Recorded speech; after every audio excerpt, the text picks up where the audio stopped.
India కూటమి పక్ష నేత రాహుల్ గాంధీ ఓ పెద్ద కుట్రను ఛేదించి ప్రజాస్వామ్యానికి ఊపిరి పోశారని, భారతదేశాన్ని నిజంగానే రక్షించారని మాజీ ఎంపీ సీనియర్ కాంగ్రెస్ నేత జీవీ హర్ష్ కుమార్ అన్నారు.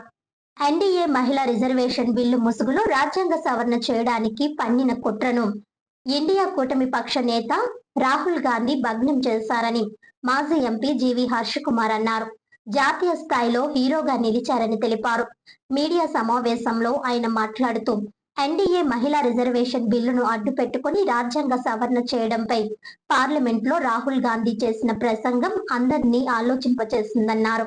స్థానిక 2014 నుంచి ఇప్పటి వరకు బీజేపీ ప్రవేశపెట్టిన అన్ని బిల్లులు పాస్ అయ్యాయని, ఇప్పుడు మహిళలకు 33% రిజర్వేషన్ పేరుతో రాజ్యాంగ సవరణ చేపట్టేందుకు బిల్లు ప్రవేశపెట్టి బొక్కబోర్లా పడిందని ఎద్దేవా చేశారు.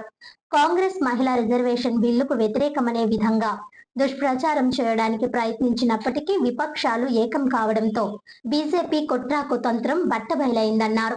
డీలిమిటేషన్ పేరుతో దక్షిణాది రాష్ట్రాల్లో సీట్లు తగ్గించి నార్త్ రాష్ట్రాల్లో పెంచుకొని ఎల్లకాలం అధికారం అనుభవించాలని బీజేపీ ప్రయత్నించిందని ఆరోపించారు. ఈ బిల్లు వీగిపోవడం ద్వారా దేశంలో ప్రజాస్వామ్యం నిలిచి మహిళలను గెలిపించేలా చేస్తుందని వ్యాఖ్యానించారు. వాళ్ళు నిన్న జరిగిన దాంట్లో ఒకటి రాజ్యాంగ సవరణ, మూడింటికి రాజ్యాంగ సవరణ దేనికి? రాజ్యాంగ సవరణ మహిళా బిల్లుకి. అలా కాదు, మహిళా బిల్లుకి వేరే పెట్టండి. Enhancement of the Lok Sabha seats, అయితే 50% of hike of Lok Sabha seats అన్నది వేరే పెట్టండి. We are all for ladies reservation. నేను 2004లో లోక్సభలో ఉన్నప్పుడు 2014 వరకు ఈ మహిళా బిల్లు చాలాసార్లు వచ్చింది. కాంగ్రెస్కి ఎప్పుడు కూడా 2004 నుంచి 2014 వరకు కూడా యూపీఏ గవర్నమెంట్ రన్ చేసినప్పుడు ఎప్పుడు కూడా ఈ కాంగ్రెస్ ఇచ్చిన మద్దతు బీజేపీ ఇవ్వలేదు. 2/3 మెజారిటీ లేకే మహిళా బిల్లు అవ్వలేదు. అటువంటిది చాలా నిర్ద్వందంగా ప్రకటించింది Congress party. We are for ladies reservation bill.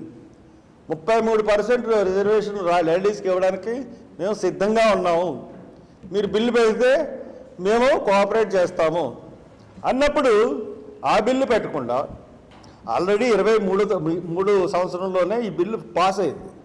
అటువంటిది దాని మీద ఆలోచించకుండా, దాని మీద పడకుండా ఈ ముసుగులో, అంటే మహిళా రిజర్వేషన్ ముసుగులో రాజ్యాంగ సవరణలు తీసుకురావాలి. అంటే రాజ్యాంగ సవరణలు తీసుకురావాలంటే మహిళా బిల్లు కూడా దీంట్లో కలిపితే, ఒకవేళ మహిళా బిల్లుని ఈ ఇండియా కూటమి కాంగ్రెస్ పక్షాలు ఒప్పుకోకపోతే అదిగో మహిళా బిల్లుకి వాళ్ళు ఎగనిస్ట్గా ఉన్నారని చెప్పేసి చెప్పడమే నిన్న లోక్సభలో జరిగిన తంతు.